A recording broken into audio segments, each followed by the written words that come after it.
Okay, let's have a different angle. A question from Erhard Miklos.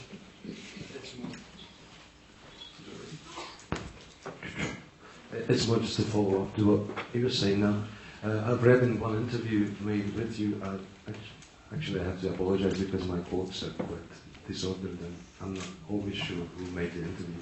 In that interview you said about the Porto Alegre meeting, social forum, that the issues that have been dealt with there were quite serious, actually extremely serious. This was the word that you used, mostly compared with the frivolity of G4 or GATT meetings in terms of the issues that are put on the table.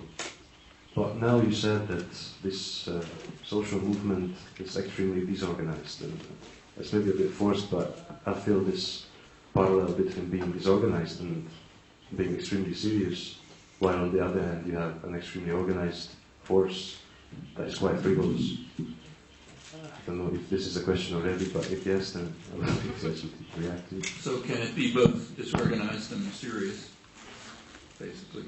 Yeah, in fact, take even the meetings of the World Social Forum. I don't know if any of you have been there, but if you go to the meetings of the World Social Forum, there are, by now, maybe 100,000 people there, plus many more in the side activities that are going on, like the Via Campesina.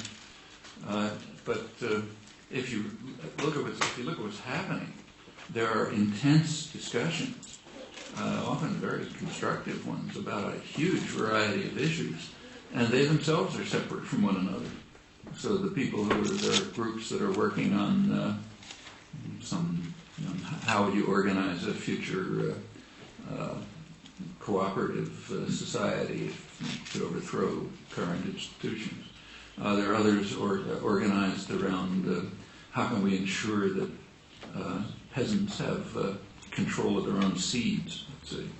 Others are concerned with gay rights.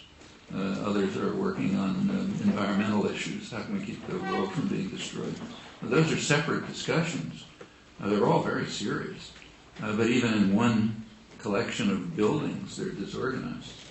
So I don't see any... And in fact, the people can talk to each other too. Like, we can give whatever comes up with in one group can be discussed with others. Although their concentration of interest is different, as it should be. So that's... I just don't see any problem of disorganization and seriousness have nothing to do with one another. In fact, the organized groups, let's say, there are, say, Marxist, highly organized groups with a strict ideology and so on. I don't regard them as particularly serious, although they're serious in the sense that they're a problem, a serious problem often, and disruptive, but they're very organized. So there's no... old Communist Party was very organized, didn't mean it was serious.